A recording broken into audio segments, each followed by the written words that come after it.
ನನ್ನ ಕ್ಷೇತ್ರದಲ್ಲಿ ಸುಮಾರು ಎಕರೆ ವಕ್ಫ್ ಪ್ರಾಪರ್ಟಿ ಇದೆ. ಸುಮಾರು ಅವರೇ ಹೇಳ್ದಂಗೆ ಒಟ್ಟು 661 ಏನು ಗ್ರಾಮಗಳಲ್ಲಿ ಈ ವಕ್ಫ್ ಪ್ರಾಪರ್ಟಿ ಇದೆ. ಆದರೆ ವಕ್ಫ್ ಪ್ರಾಪರ್ಟಿ ವಕ್ಫ್ ಇಲಾಖೆಯವರು ಕಂಟ್ರೋಲ್ನಲ್ಲಿ ಇಲ್ಲ ಮತ್ತು ಸರ್ಕಾರದ ಕಂಟ್ರೋಲ್ನಲ್ಲಿ ಇಲ್ಲ. ಅದು ಖಾಸಗಿಯವರು ಅದರ ಉಪಭೋಗ ಮಾಡ್ತಾಯಿದ್ರು. ಯಾರು ಮೊತವಲ್ಲಿ ಅಂಥೇಳಿ ಅವರು ಅದನ್ನು ಉಪಯೋಗ ಮಾಡಿ ಮತ್ತೊಬ್ಬರಿಗೆ ಮಾರಾಟ ಮಾಡ್ತಾಯಿದ್ದಾರೆ.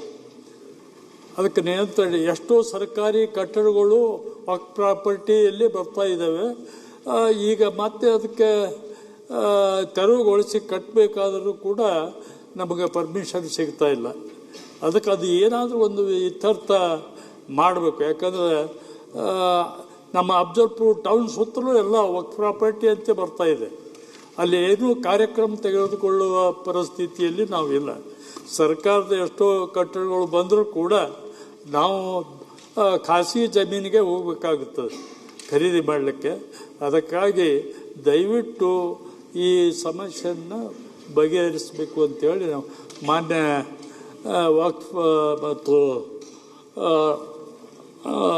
ನಮ್ಮ ವಸತಿ ಸಚಿವರಿಗೆ ಕೇಳಿ ಬಯಸ್ತಾ ಇದ್ದೇವೆ. ಸನ್ಮಾನ್ಯ ಅಧ್ಯಕ್ಷೆ, ಅವ್ರ ಕ್ಷೇತ್ರದಲ್ಲಿ ಟೋಟಲ್ 566 ಪ್ರಾಪರ್ಟಿ ಇದೆ. ಅವ್ರು ಹೇಳ್ತಾರೆ ಸರಿನೇ, ಎಲ್ಲ ವಕ್ಫ್ ಪ್ರಾಪರ್ಟಿಯಲ್ಲಿ ಭಾಳಷ್ಟು ಎನ್ಕ್ರೋಚ್ಮೆಂಟ್ ಆಗಿರೋದು ಇವ್ರ ಕ್ಷೇತ್ರದಲ್ಲಿ ಭಾಳ ಕಡಿಮೆ ಇದೆ. 30 ಎನ್ಕ್ರೋಚ್ಮೆಂಟ್ ಆಗಿದ್ದು, 23 ನಾವು ಪೊಸಿಷನನ್ನು ತೊಗೊಂಡಿದ್ದೀವಿ. ಇನ್ನು 7 ಕೇಸನ್ನು ನಡೀತಾ ಇದೆ. ಅದಾದ್ರೂ ಬೇಕಾನು ಅದನ್ನು ನಾನು ಪರ ಮಾಡ್ಕೊಳ್ತೇನೆ. ಇಲ್ಲೇ ಇಲ್ಲ, ಇಡೀ ರಾಜ್ಯದಲ್ಲಿ ತಮಗೆಲ್ಲ ಗೊತ್ತಿದ್ದಂಗೆ ನಮ್ಮ ವಕ್ಫ್ ಪ್ರಾಪರ್ಟಿ ಇರೋದು 1,12,860 ಎಕರೆ ಟೋಟಲ್ ಇರೋದು ಸನ್ಮಾನ್ಯ ಅಧ್ಯಕ್ಷರೇ. ಅದ್ರಲ್ಲಿ ನಮ್ಮ ಕೈಲಿರೋದೇ 20,054 ಮಾತ್ರ ನಮ್ಮ ಕೈಲಿರೋದು. ಎಲ್ಲ ಭಾಳಷ್ಟು 17,969 ಎಕರೆ ಎನ್ಕ್ರೋಚ್ಮೆಂಟ್ ಆಗಿದೆ. ಆಮೇಲೆ ಇಮಾಮ್ ಅಬಾಷನ್ ಲ್ಯಾಂಡಲ್ಲಿ 47,263 ಎಕರೆ ಹೋಗಿದೆ. ಲ್ಯಾಂಡ್ ರಿಫಾರ್ಮ್ ಆ್ಯಕ್ಟಲ್ಲಿ 23,627 ಎಕರೆ ಆಗಿದೆ. ಹಾಗಾಗಿ ನಮ್ಮ ಸರ್ಕಾರ ಬಂದಾದಮೇಲೆ, ನಾನು ಮಂತ್ರಿ ಆದಮೇಲೆ ಅದಕ್ಕಂತಾನೆ ಇಲ್ಲಿ ಎಲ್ಲಿರಲಿ ಇಡೀ ರಾಜ್ಯದಲ್ಲಿ ಎಲ್ಲೆಲ್ಲಿ ಎನ್ಕ್ರೋಚ್ಮೆಂಟ್ ಆಗಿದೆ ಆ ಎನ್ಕ್ರೋಚ್ಮೆಂಟ್ನ ತೆಗಿಬೇಕಂತ ನಾನು ವಕ್ಫ್ ಅದಾಲತ್ ಮಾಡಿದೆ. ನಮ್ಮ ಅಶೋಕನ ಕೇಳಿಸ್ಕೊಳ್ಬೇಕಿದ್ದು. ಈಗ ಅವ್ರು ಹೇಳ್ತಾ ಇರೋದು ಪ್ರಶ್ನೆಗೆ ನಿಮ್ಗೆ ಹೇಳ್ತಾ ಇರೋದು ಪ್ರಶ್ನೆ, ನಾನು ವಕ್ಫ್ ಅದಾಲತ್ ಮಾಡಿದ ಕಾರಣ ಏನಕ್ಕಂದ್ರೆ ವಿರೋಧ ಪಕ್ಷದ ನಾಯಕರಾಗಿದ್ದೀರಾ, ಎಲ್ಲ BJP ಮುಖಂಡರು ಇದ್ದೀರಾ. ನಾನು ವಕ್ಫ್ ಅದಾಲತ್ ಅಂತ ಮಾಡಿದ ಕಾರಣ ಏನಂದರೆ ವಕ್ಫ್ ಆಸ್ತಿಗಳು ಎಲ್ಲ ಭಾಳಷ್ಟು ಕಡೆ ಎನ್ಕ್ರೋಚ್ಮೆಂಟ್ ಆಗಿದೆ. ಟೋಟಲ್ ನಮ್ಮ ವಕ್ಫ್ ಆಸ್ತಿ ಇರೋದು 1,12,860 ಎಕರೆ. ಅದು ಯಾವುದು ಸರ್ಕಾರ ಕೊಟ್ಟಿರೋದು ಆಸ್ತಿ ಅಲ್ಲ, ಅದು ಪ್ರೈವೇಟ್ ಅವರು ಸಮಾಜಕ್ಕೆ ಒಳ್ಳೇದಾಗಲಿ ಅಂತ ವಕ್ಫ್ಗೆ ಕೊಟ್ಟಿರೋದು. ಅದು ಎನ್ಕ್ರೋಚ್ಮೆಂಟ್ ಆಗಿದೆ. ಎಷ್ಟು ಎನ್ಕ್ರೋಚ್ಮೆಂಟ್ ಆಗಿದೆ? 17,000 ಏನು ಅಶೋಕನವರೇ, 17,969 ಎಕರೆ ಎನ್ಕ್ರೋಚ್ಮೆಂಟ್ ಆಗಿದೆ. ಅದು ಎನ್ಕ್ರೋಚ್ಮೆಂಟ್ ಮಾಡಿರೋದು ಯಾರು? ಯಾವ ದೇವಸ್ಥಾನ ಅಲ್ಲ, ಯಾರು ಬೇರೆಯವರಲ್ಲ, ಈ ಮುಸ್ಲಿಂ ಸಮಾಜದವರೇ. ಈಗ ಅಫ್ಜಲ್ಪುರಲ್ಲೂ ಎನ್ಕ್ರೋಚ್ಮೆಂಟ್ ಏನು ಮಾಡ್ಕೊಂಡಿದ್ದಾರೆ 30 ಪ್ರಾಪರ್ಟಿದಲ್ಲಿ, ಅದು ಬೇರೆಯವ್ರು ಯಾರೂ ಇಲ್ಲ, ಮುಸ್ಲಿಂ ಅವರೇ ಎನ್ಕ್ರೋಚ್ಮೆಂಟ್. ಆ ಎನ್ಕ್ರೋಚ್ಮೆಂಟ್ ತೆಗಿಬೇಕಂತಾನೆ ನಾನು ವಕ್ಫ್ ಅದಾಲತ್ ಅಂತ ಮಾಡಿದೆ. ತಾವು ಅದಕ್ಕೆ ದೊಡ್ಡ ಬೆಲ್ಗಾಲಮಲ್ಲಿ ರಂಭ ಮಾಡಿದೆ. ಅದೇ ಇಲ್ಲ ಹೇಳ್ತಾ ಇರೋದು, ಪ್ರಶ್ನೆ ಹೇಳ್ತಾ ಇರೋದು, ಅದು ಮಾಡಿದ ಹಿನ್ನೆಲೆ ನಾನು ಹೇಳ್ತಾ ಇರೋದು ಸನ್ಮಾನ್ಯ ಅಧ್ಯಕ್ಷರೇ. ಆ ಮಾಡಿದ ಕಾರಣಕ್ಕೆ ಇವತ್ತು ಇನ್ನು 30 23 ಸಮಸ್ಯೆನ ಬಗೆಹರಿಸಿದ್ದೀನಿ. 7 ಇದೆ, ಅದು ಆದಷ್ಟು ಬೇಗ ನಾವು ಮಾಡ್ತೀವಿ ಅಂತ ಹೇಳಕ್ ಬಯಸ್ತೀನಿ. ಅಧ್ಯಕ್ಷರೇ ನನ್ನ ಹೆಸರು ಹೇಳಿದ್ರಲ್ಲ, ಪ್ರತಿಪಕ್ಷ ನಾಯಕರಿಂದ ಇಲ್ಲ ಏನಿಗೆ ಮಾಡಿದೆ ಅಂತ ಹೇಳಿರೋದು ನಿಮ್ಗೆ. ನಾನು ಸುಮ್ಮನೆ ಕೂತ್ಕೊಂಡ್ರೆ ನೀವು ಒಪ್ಕೊಂಡಂಗೆ ಅಂತ ಅವ್ರದ್ದು ಅಷ್ಟೇ. ಹುಷಾರಾಗಿ ಮೊದಲೇ ನೋಡಿ ಹೆಂಗೆ KV ಹಾಕಂತಾರೆ ಅವರು. ಒಪ್ಪದೇನು ಅವ್ರು ಹೇಳಿಲ್ಲ ಇಲ್ಲ, ನನ್ನ ಕಾರಣ ಯಾವುದಕ್ಕೋಸ್ಕರ ಹೇಳೋ ಅವಶ್ಯಕತೆ ಇಲ್ಲ. ನಾನು ಸುಮ್ಮನೆ ಕೂತ್ಕೊಂಡ್ರೆ ಅಕ್ಸೆಪ್ಟೆಡ್ ಅಂತಾನೆ ಅರ್ಥ ಅವ್ರದ್ದು. ನಾವು ಅವತ್ತು ಆ ಪ್ರಶ್ನೆ ಅಲ್ಲ. ಈಗ ನನಗೂ ಗೊತ್ತಿದೆ, ಕಲಬುರಗಿ ಭಾಗದಲ್ಲೆಲ್ಲ ಮುಸಲ್ಮಾನರೇ ಕಬಳಿಕೆ ಮಾಡಿರೋದು, ಅದ್ರದ್ದಲ್ಲ ನಮ್ಮ ಪ್ರಶ್ನೆ. ನಾವು ಈಗ ಚಿಕ್ಕಬಳ್ಳಾಪುರದಲ್ಲಿ ವಿಶ್ವೇಶ್ವರಯ್ಯನವರು ಓದಿದ್ದು ಶಾಲೆನ ನಾನೇ ಹೋಗಿದ್ದೆ. ಅಲ್ಲಿ ಅದನ್ನು ವಕ್ಫ್ ಬೋರ್ಡ್ ಅಂತ ಮಾಡಿದ್ದಾರೆ. ಕೆಲವು ರೈತರು ಉಳುಮೆ ಮಾಡ್ತಾರೆ. ಹಿಂದೆ ಎಲ್ಲ ಏನು ಅಧ್ಯಕ್ಷರೇ, ಈ ದೇವಸ್ಥಾನಗಳ ಜಮೀನಿತ್ತು, ಲಕ್ಷಾಂತರ ಎಕರೆ ದೇವಸ್ಥಾನಗಳು ಮಾನ್ಯ ಜಮೀನಿತ್ತು ಹಿಂದೆ ಮಹಾರಾಜರು ಕೊಟ್ಟಾಗ.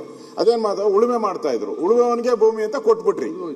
ಈಗಲೂ ಹಂಗೇನಾಗಿದೆ, ವಕ್ಫ್ ಬೋರ್ಡ್ ಆಸ್ತಿಗಳು ಕೆಲವರು 60-70 ವರ್ಷದಿಂದ ಉಳುಮೆ ಮಾಡ್ಕೊಂತ ಇದ್ದಾರೆ ಅಪೋಸಿಷನ್ ಅಲ್ಲಿ. ಅದಕ್ಕೆ ನಾನು ಹೇಳ್ತಾ ಇರೋದು, ಅಂಥ ಜಮೀನುಗಳನ್ನ ಯಾವುದು ನೀವು ನಿಮ್ಮ ಹಿಡಿತದಲ್ಲಿಲ್ಲ ಅಂಥವನ್ನ ಕೊಡ್ರಿ. ರೈತರಿದ್ರೆ ಅದು ಯಾರು ಹಿಂದೂ ಇರಲಿ ಮುಸ್ಲಿಂ ಇರಲಿ ಯಾರೇ ಇದ್ಕೊಂಡ್ಲಿ ಕೊಡಿ ಅವರಿಗೆ ಅಷ್ಟೇ. ಹಿಂದೆ ಯಾವ ರೀತಿ ದೇವಸ್ಥಾನಗಳದೆಲ್ಲ ಕೊಟ್ಟರು ಹಾಗೆ ಕೊಟ್ಬಿಡಿ, ಉಳಿದದ್ದನ್ನ ಉಳಿಸ್ಕೊಡಿ, ಅದಾದರೂ ಉಳಿಯುತ್ತೆ. ಈ ನೀವು ತನಿಖೆ ಮಾಡಿ ಅಂತಾನೆ ಹೇಳ್ತಾ ಇದ್ದೀರಿ. ನಾವು ವಕ್ಫ್ ಬೋರ್ಡ್ ಆಸ್ತಿ ಏನೇನು ಕಬಳಿಕೆ ಆಗಿದೆ ತನಿಖೆ ಮಾಡಿ. ಇಲ್ಲೂ ವಿನ್ಸನ್ ಮ್ಯಾನರೇ ಇಟ್ಕೊಂಡಿದ್ಯಪ್ಪ ನೀನೇ. ಅದನ್ನ ಹೆಂಗ್ ಬಿಟ್ಟೆ ನೀನು? ಇದನ್ನ ನಮ್ಮನ್ನೆಲ್ಲ ಕೇಳ್ತೀಯಲ್ಲ ನೀನು, ನಮ್ಮನ್ನೆಲ್ಲ ಕ್ವಶನ್ ಮಾಡ್ತೀಯ. ಅದ್ಯಾಕೆ ಅದು ನಮ್ದು ಅಂತ ಈಗ ಒಂದಿನ ಹೇಳಿದ್ಯಾ ಇದ್ರ ವಿನ್ಸನ್ ಮ್ಯಾನರ್ ನಂದು ಅಂತ? ಯಾಕೆ ಅಲ್ಗೋ ಕಾಫಿ ಕುಡಿತೀಯಾ, ಊಟ ಮಾಡ್ತೀಯಾ? ಅದಕ್ಕೆ ಹೇಳೋದಿಲ್ಲ ನೀನು. ಸನ್ಮಾನ್ಯ ಅಧ್ಯಕ್ಷರೇ, ನಾನು ಸ್ಪಷ್ಟವಾಗಿ ಹೇಳಿದ್ದೀನಿ. ನಾವು ಯಾವ ದೇವಸ್ಥಾನಕ್ಕೆ ನಾವು ಕೈ ಹಾಕೋಕೆ ಹೋಗಲ್ಲ, ಆಮೇಲೆ ಯಾವ ಎಜುಕೇಷನ್ ಕೈ ಹಾಕೋಕೆ ಹೋಗಲ್ಲ. ನಾವು ಯಾರು ಪ್ರಾಪರ್ಟಿಗಳು ಎನ್ಕರೇಜ್ ಮಾಡಿದ್ದಾರೆ ಪ್ರೈವೇಟ್ ಅವರು, ಅಂದರೆ ಅದು ಹೇಳ್ತಾ ಇಲ್ವಾ, ಬೇರೆಯವರಿಲ್ಲ. ಇದರಲ್ಲಿರೋದು ಹೆಚ್ಚಿನ ಸಂಖ್ಯೆಯಲ್ಲಿ ಮುಸಲ್ಮಾನೇ. ಆ ಹಿನ್ನೆಲೆ ನಾನು ನಮ್ದೇನು ಅಬ್ಜೆಕ್ಷನ್ ಇಲ್ಲ. ಬೇರೆ ರಾಷ್ಟ್ರ ನಮ್ಮದು ನಿಮ್ಮದು ನಮ್ಮದಲ್ಲ ಆಗ್ಬಾರ್ದು.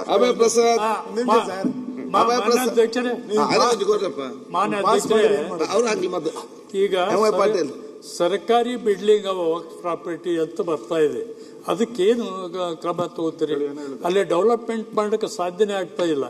ಮುತುವಲ್ಲಿಗಳ ಹತ್ರ ಅದು ನಮ್ಮ ಆಸ್ತಿ ಇದೆ ಅಂತೇಳಿ ಎಲ್ಲೋ ಹಿಂದೇನೋ ಕೊಟ್ಟಿರ್ಬೋದು, ಅದು ಸರ್ಕಾರಿ ಕೆಲಸಕ್ಕೆ ಕೊಟ್ಟಿದ್ದಾರೆ. ಸ್ಪೆಸಿಫಿಕ್ ಕೇಸ್ ತರಿಸಿ ನೋಡ್ತೀನಿ ಸರ್. ನಾನು ಅಧ್ಯಕ್ಷ ಯಾವ ವಿಚಾರ ಬರೆದು ಕೊಟ್ಟರೆ ಬರ್ದು ಕೊಡ್ತೇನೆ. 17,900 ಚಿಲ್ಲರೆ ಎಕರೆದಲ್ಲಿ ಸರ್ಕಾರ ಅಫ್ಜಲ್ಪುರ್ ನೋಡ್ತೀನಿ. ನನ್ನ ಮಾಹಿತಿ ಕೊಡಿ ಡೀಟೇಲ್ ಆಗಿ.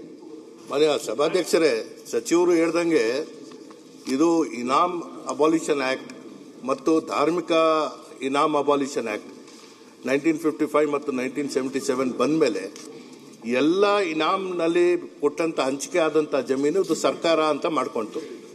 ಅದು ರೀಗ್ರಾಂಟ್ ಮಾಡುವಂಥ ಅವಕಾಶ ಇದ್ರೂ ಕೂಡ ಲಿಮಿಟೇಷನ್ಸ್ ಇದ್ದಂಥ ಕಾರಣದಿಂದ ಆ ಸಮಿತಿಗಳು ಯಾರು ಇದರ ಮಾಲೀಕರಲ್ಲ. ಬೋರ್ಡ್ಗೆ 1 ಇಂಚ್ ಜಾಗ ಇಲ್ಲ, ಸಚಿವರಿಗೂ ಗೊತ್ತಿದೆ. ಸೊ ಇದರಲ್ಲಿ ಏನಾಗುತ್ತೆ, ಇದನ್ನು ಅನ್ಯ ವಿಚಾರಗಳಿಗೆ ಇದನ್ನು ಬಳಕೆ ಮಾಡ್ಕೊಳಕ್ ಬರಲ್ಲ. ಇದಕ್ಕೇನಾದ್ರು ಸ್ಪಷ್ಟ ರೀತಿಯಲ್ಲಿ ಈಗ ಸಚಿವರು ಅದಕ್ಕೆ ಪಟ್ಟಿ ಮಾಡಿಸ್ತಾ ಇದ್ದಾರೆ. ಇನಾಮ್ ಅಬಾಲಿಷನ್ ಅಲ್ಲಿ ಇದ್ದಿದ್ದು ಈಗ ಪಂಜಾಬ್ ರಾಜ್ಯದಲ್ಲಿ ಇದು ಕೈ ಬಿಡಬೇಕು ಅಂತದ್ದು ಅವ್ರು ತೀರ್ಮಾನ ತಗೊಂಡಿದ್ದಾರೆ. ಸೊ ಅದೇ ರೀತಿಯಲ್ಲಿ ನಮ್ಮ ರಾಜ್ಯದಲ್ಲೂ ಮಾಡುವಂಥದ್ದಕ್ಕೆ ಇದು ಮಾಡ್ತಾ ಇದ್ದೀವಿ. ಇದರ ಜೊತೆಗೆ ಈ ರೀತಿಯಲ್ಲಿ ಆಗಬಾರ್ದು ಅನ್ನೋ ಕಾರಣಕ್ಕಾಗಿನೇ ಕಂದಾಯ ಇಲಾಖೆಯಿಂದ ನಾವು ಭೂಮಿ ಸಾಫ್ಟ್ವೇರ್ನಲ್ಲಿ ವಫ್ ಆಸ್ತಿಗಳು ಯಾವುದು ನಮೂದಿಸ್ಕೊಂಡಿದ್ದೀವಿ ಅದನ್ನ ಜೋಡಿಸಬೇಕು ಅನ್ನೋದು ಕೂಡ ನಾವು ಮಾಡ್ತಾ ಇದ್ದೀವಿ. ಇಬ್ಬರು ಕೂಡ ಅನುಭವಿಸ್ತಿದ್ರಿ, ಕೂತ್ಕೊಂಡು ಚರ್ಚೆ ಬಗ್ಗೆ.